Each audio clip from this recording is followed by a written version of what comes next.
கதை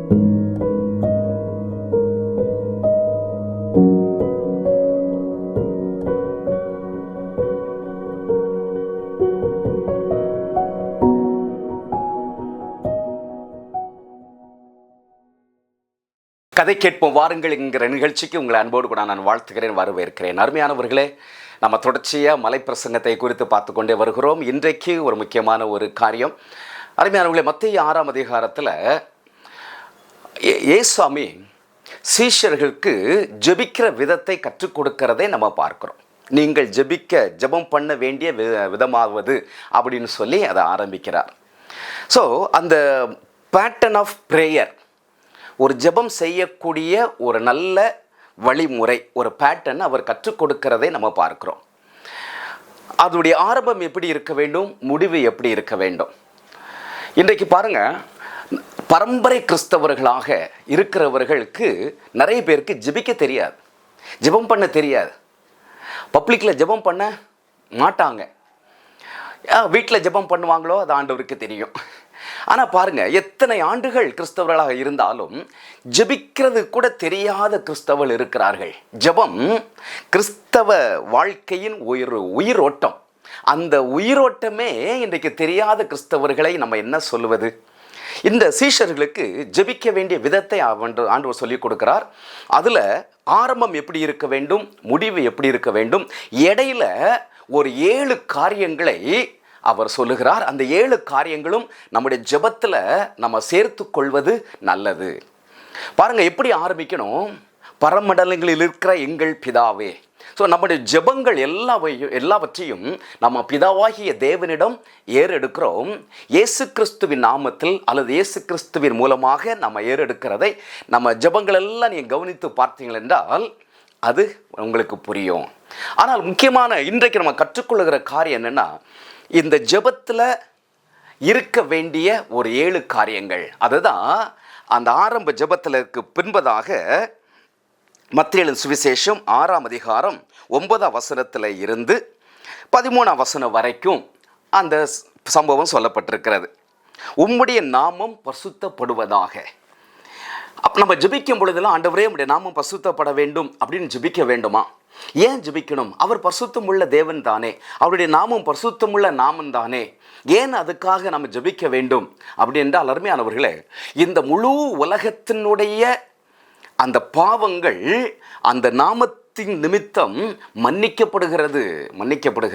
அப்படிங்கும் பொழுது அவருடைய நாமம் பரிசுத்தப்படுவதாக என்று நாம் ஜெபிக்க வேண்டியதுடைய கருத்து என்னன்னா, இன்றைக்கு அவருடைய நாமத்தை அசூசிப்படுத்துகிறவர்கள் நீங்களும் நானும் தான். நான் தவறு செய்யும் பொழுது, நீங்கள் தவறு செய்யும் பொழுது அவருடைய நாமம் அசூசி பண்ணப்படுகிறதாகவே உம்முடைய நாமம் பரிசுத்தப்படுவதாக. அப்படி என்றால், ஆண்டவரே என் நிமித்தமாக உம்முடைய நாமம் பரிசுத்தப்படட்டும், அது அசுத்தப்படக்கூடாது. அப்போ நான் சரி பண்ணப்பட வேண்டும், நான் பரிசுத்தம் பண்ணப்பட வேண்டும் என்கிற ஒரு உள் அர்த்தத்தோடு தான் உம்முடைய நாமம் பரிசுத்தப்படுவதாக. 2வது நீங்கள் பார்த்தீங்கன்னா, அதுக்கு அடுத்தது உம்முடைய ராஜ்யம் வருவதாக. ஆண்டவருடைய ராஜ்யத்திற்காக ஏங்கி இருக்கிறவர்களால் தான் இந்த ஜெபத்தை செய்ய முடியும். ஆண்டவரே உம்முடைய ராஜ்யம் எப்பவும் வரும், உம்முடைய ராஜ்யத்திற்கு எப்பொழுது எங்களை எடுத்துக்கொள்வீர், உம்முடைய ஆளுகை எப்பொழுதுங்க நடக்கும், அதைக்காக ஏங்கிக் கொண்டு இருக்கிறவர்களால் தான் இந்த ஜெபத்தை செய்ய முடியும். உம்முடைய ராஜ்யம் வருவதாக. உம்முடைய சித்தம் பரமண்டலங்களில் செய்யப்படுகிறதை போல இந்த பூமியிலையும். இது நம்முடைய வாஞ்சியாக இருக்க வேண்டியது அவசியம்.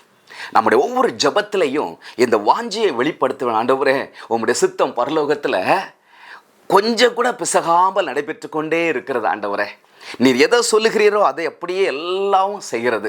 பாருங்க, ஒரு சூரியனை எடுத்துக்கொள்ளுங்கள், சந்திரனை எடுத்துக்கொள்ளுங்கள், நட்சத்திரங்களை எடுத்துக்கொள்ளுங்கள், கோள்களை எடுத்துக்கொள்ளுங்கள், அவர் அவர்களுக்கென்று நியமித்த பாதையில அது ஓடிக்கொண்டே இருக்கிறது, மாறவே இல்லை. ஆனால் இந்த பூமியில மனுஷன் அவருடைய சித்தத்தை மாற்றி விடுகிறான். எதற்காக அவனை படைத்தாரோ அந்த நோக்கத்தை அவன் செய்யாமல் மாற்று வழியில் அவன் போக ஆரம்பிக்கிறான். அவர் நல்ல வழிகளை ஏற்படுத்தி கொடுத்தார், ஆனால் தீய வழிகளை தேடிக்கொண்டான் மனிதன். அப்போ ஒவ்வொரு ஆண்டுடைய பிள்ளைகளுடைய இருதயத்தின் ஏக்கமும் வாஞ்சியும் எதாக இருக்கணும்னா, ஆண்டவரே உம்முடைய ராஜ்யம் இங்கே வரணும், உங்கள் சித்தம் பரலோகத்தில் செய்யப்படுவதை போல இந்த பூமியில் செய்யப்பட வேண்டும். அடுத்தது நீங்கள் பார்த்தீங்கன்னா, அன்றன்றுள்ள ஆகாரத்தை எங்களுக்கு இன்று தாரும். ஸோ இதில் அடுத்த நேரத்துக்காக கவலைப்படக்கூடாது அப்படி என்கிற ஒரு கருத்தும் மறைந்து இருக்கிறது. ஏன்னா கவலைப்படுறதுனால நம்ம ஒரு மலத்தை கூட்டவும் முடியாது, குறைக்க முடியாது, இந்த முடியை வெண்மையாக்கவும் கருமையாக்கவும் முடியாது அப்படின்லாம் பைபிளில் நமக்கு ஆண்டவர் போதித்திருக்கிறார். அப்படி என்றால் ஒவ்வொரு நாளும் எனக்கு வேண்டிய ஆகாரத்தை தாரும் ஆண்டவரே. நம்ம போஷிக்கப்படுவதற்காக கண்டிப்பாக நாம் ஜெபிக்க வேண்டியது அவசியம். ஸோ நம்முடைய போஜனம், நம்முடைய அனுதின தேவைகள் சந்திக்கப்படுவதற்காகவும் நாம் ஜெபங்களை ஏறெடுக்க வேண்டியது அவசியமாக இருக்கிறது. அடுத்தது நீங்கள் பார்த்தீங்கன்னா, எங்கள் கடனாளிகளுக்கு நாங்கள் மன்னிக்கிறதை போல எங்கள் கடன்களை எங்களுக்கு மன்னியும், அல்லது எங்களுக்கு விரோதமாக தீமை செய்கிறவர்களை நாங்கள் மன்னிக்கிறதை போல எங்கள் பாவங்களை எங்களுக்கு மன்னியும். இப்போ இதில் எவ்வளோ ஒரு ஆழமான கருத்து பாருங்க.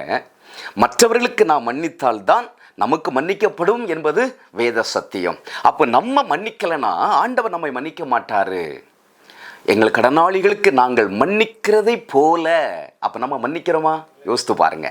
அடுத்தது நீங்கள் பார்த்தீங்கன்னா, எங்களை சோதனைக்கு உட்பட பண்ணாமல், சோதனைக்கு உட்பட பண்ணாமல். சோதனை வேணுமா? கண்டிப்பாக அவசியம். சோதனை தான் நம்மை பலமுள்ளவர்களாக மாற்றும். சோதனை தான் நம்மை ஜெயிப்பதற்கு நமக்கு கிருபைகளை தரும். சோதனை மூலமாகத்தான் நாம் பலப்பட முடியும். ஆனால் சோதனைக்கு உட்பட பண்ணாமல், அந்த சோதனைக்கு உள்ளே போயிட்டோன்னா பாவம் செய்திருவோம், தவறு செய்து விடுவோம். ஆகவே சோதனை எனக்கு அவசியம். அந்த சோதனை என்னை பலப்படுத்துவதற்கு உதவி செய்யும். ஆனால் நான் சோதனைக்கு உள்ள போயிட்டேன்னா ஆண்டவர் விட்டு தூரம் போய்விடுவேன். சோதனைக்கு உட்பட பண்ணாமல் கடைசியாக தீமையிலிருந்து எங்களை ரட்சித்து கொள்ளும். பாருங்க, இந்த உலகத்தில் எங்கே பார்த்தாலும் பொல்லாங்கு தீமைகள் நிறைந்த உலகம். அதிலிருந்து எங்களை ரட்சித்து கொள்ளும். நம்முடைய பாதுகாப்புக்காக நம்ம ஜெபிக்க வேண்டியது அவசியம். கடைசியாக எல்லா கனமும் துதியும் மகிமையும் யாருக்குரியது? நமக்குரியது அல்ல. அதெல்லாமே ஆண்டவருக்குரியது. எல்லா கனத்தையும் வல்லமையும் மகிமையும் அவருக்கு செலுத்தி நாம் ஜெபிக்க வேண்டும், அந்த ஜெபத்தை முடிக்க வேண்டும் என்று சொல்லி இயேசு அழகான அந்த ஜெபத்திற்கான ஒரு பேட்டர்னை அங்கே கற்றுக் கொடுக்கிறார். இன்றைக்கு அருமையானவர்களே, நம்முடைய ஜெபத்தில் நம்முடைய தேவைகளுக்காக நம்ம ஜெபிக்கலாம், நம்முடைய பாதுகாப்பிற்காக ஜெபிக்கலாம். எல்லாவற்றுக்கும் மேலாக ஆண்டவருடைய ராஜ்யம் இந்த உலகத்தில் வர வேண்டும் என்று ஜெபிக்க வேண்டும். அவனுடைய நாமம் பரிசுத்தப்படுவதற்கான முயற்சிகளை நாம் எடுக்க வேண்டும். மற்றும் அந்த ஜெபத்தில் சொல்லப்பட்டிருக்கிற ஒவ்வொரு காரியங்களும் நம்முடைய ஜெபத்தில் நாம் இணைத்து நாம் ஜெபிப்போம் என்றால் உண்மையாகவே ஒரு முழுமையான ஜெபமாக, ஆண்டவர் விரும்புகிற ஜெபமாக, ஆண்டவர் கற்றுக் கொடுத்த அந்த பேட்டர்னில் ஏறெடுக்கப்படுகிற ஜெபமாக அது இருக்கும். ஆகவே இப்படிப்பட்டதான காரியங்களை பழகிக் கொள்ளுங்கள். நாம் கிறிஸ்தவர்களாக இருப்பது முக்கியமல்ல, ஆனால் இயேசு கற்றுக் கொடுத்த, கிறிஸ்து கற்றுக் கொடுத்த அந்த ஜெபத்தை நாம் ஜெபித்து காரியங்களை சாதிக்கிறவர்களாக மாற உங்களை வாழ்த்துகிறேன். God bless you.